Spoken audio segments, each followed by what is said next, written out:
The real reason Muslims don't eat pork. It is common knowledge that Muslims do not eat pork, but the true reason behind this is something not everyone fully understands. To explain this, we need to go back in time, examining factors from religion and medicine to culture and customs. This story is more interesting than you might think, and the first thing that distinguishes the Muslim prohibition on pork from the Indian prohibition on beef is that they are completely different. Muslims do not eat pork because the pig is an unclean animal, while Hindus do not eat beef because the cow is a sacred animal. Unclean and sacred, two completely opposite poles. Firstly, the most important religious reason why Islam does not eat pork is the rule from the Quran.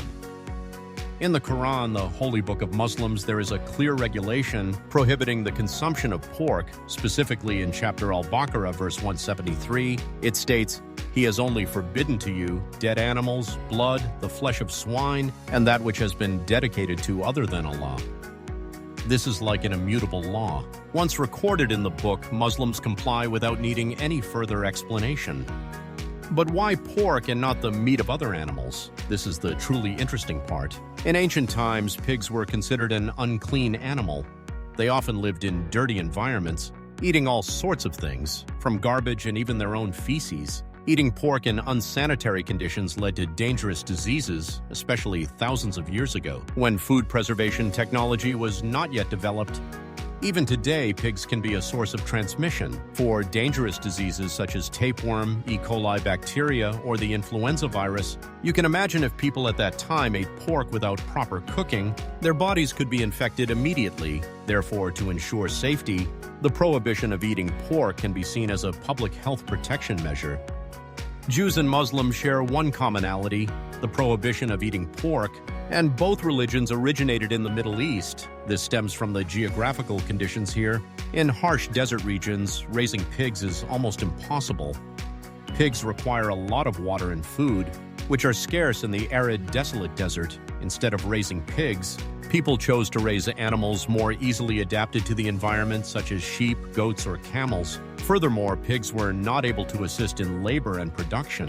While sheep provide wool, goats give milk, and camels can be used for transport, pigs help with almost nothing except providing meat. This made people less keen on raising pigs.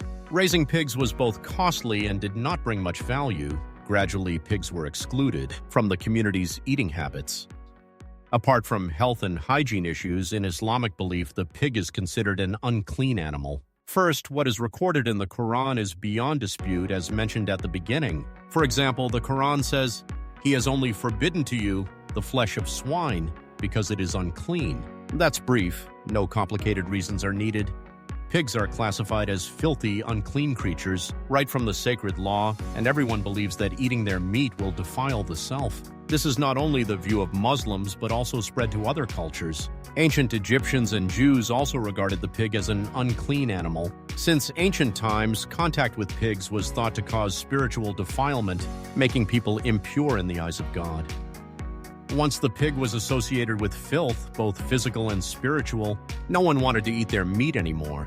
And if you think this is the 21st century, hygiene and medicine have advanced, and eating pork is normal, you are not wrong. Muslims still abstain from pork, not just because of the Quran's rule, but also because it is a part of their cultural and religious identity. Today, pork may be much safer, but Muslims remain committed to their long-standing beliefs and traditions. So, besides pork, is there anything else that Muslims are forbidden to eat? Muslims have some quite detailed dietary regulations, adhering to the principle called halal, lawful, and haram, forbidden. These prohibitions are not just based on dislike, but stem from religious, health, and cultural reasons. To make it easier to understand, let's dive into each one. Besides pork, which we've already discussed, animal blood is also prohibited. Muslims are extremely strict about blood. The blood here is not the kind of fighting spirit or enthusiasm, but the actual blood of the animal. They believe blood is the most defiled part of the body, full of bacteria and diseases. Imagine eating bloody meat, like steak for example. Muslims would find this extremely disgusting. I don't know what they would think of our tiet khan, blood pudding. The scientific reason is quite logical. Blood contains many waste products and bacteria, so eating it easily causes illness. That is why during the halal slaughter ritual, all the animal's blood must be drained. For example, in the meals of Muslims, you will never see blood pudding because it is a major taboo. Another prohibition is dead animals. Try to imagine one day you're walking on the street and see a chicken lying dead in the middle of the road. Don't pick it up for a meal. Muslims absolutely forbid eating the meat of animals that died naturally or died from disease, accident, or old age.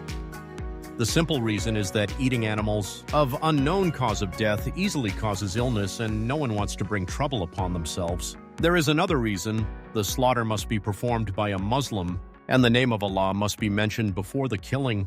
This is to ensure the animal is slaughtered according to the ritual and its blood is completely drained, which indirectly helps ensure the meat is clean and safe. If you go to Muslim countries, you will see that alcohol and beer are very limited. Because alcoholic beverages are forbidden in Islam, the reason is easy to understand. Drinking alcohol leads to a loss of control, causing improper behavior. You can't drink and pray at the same time, right? In the Quran, Allah says that alcohol is an uncleanliness from the work of Satan. That's enough to understand that drinking it is falling into the devil's trap, and thus it is strictly forbidden. For example, if you go to a Muslim country like Saudi Arabia, don't expect to find an openly operating bar or club. Drinking alcohol is a serious violation of the law. Furthermore, eating the meat of carnivorous animals such as dogs, cats, tigers, leopards, or birds of prey like eagles and hawks is also explicitly stated in Islamic law. Why? Simply because these species live by hunting, killing, and eating raw meat. They are also considered unclean. Hearing about eating cat or dog meat, which is not halal for Muslims, they would feel extremely repulsed. For example, in Muslim countries, you will not see dog meat restaurants or street food like in some places. Dog meat is viewed by them as a dish that is not only filthy but also lacking in humanity. If an animal is sacrificed to other deities besides Allah, its meat is also forbidden to eat. This is a rule related to religious belief. Only Allah is the supreme being, and it is not permitted to worship or sacrifice to any other god. If someone slaughters and dedicates the offering to another god, Muslims will absolutely not touch that piece of meat. Simply put, they don't eat food that has been consecrated to deities other than Allah. And finally, addictive substances such as drugs, opium, cannabis, and other stimulants are also prohibited. Of course, the reason is clear: these substances cause a loss of control, addiction, and destroy both the body and the spirit. Islam encourages a healthy lifestyle and a sober mind, so the use of intoxicating substances is completely prohibited. In summary, Muslims do not just abstain from pork, but also forbid eating blood, naturally dead animals, the meat of predators, alcohol, and addictive substances. These prohibitions are not only for religious belief, but also have a basis in protecting health and preserving morality and a healthy lifestyle. If you live in a Muslim community, simply adhering to these rules is enough to live well and beautifully, not to mention other matters. Thank you for your interest and for following this story. It is true that every religion has its excellent regulations. The question is whether we recognize them. If you find this interesting, you can press the subscribe button, turn on notifications, and share. And for now, I will say goodbye.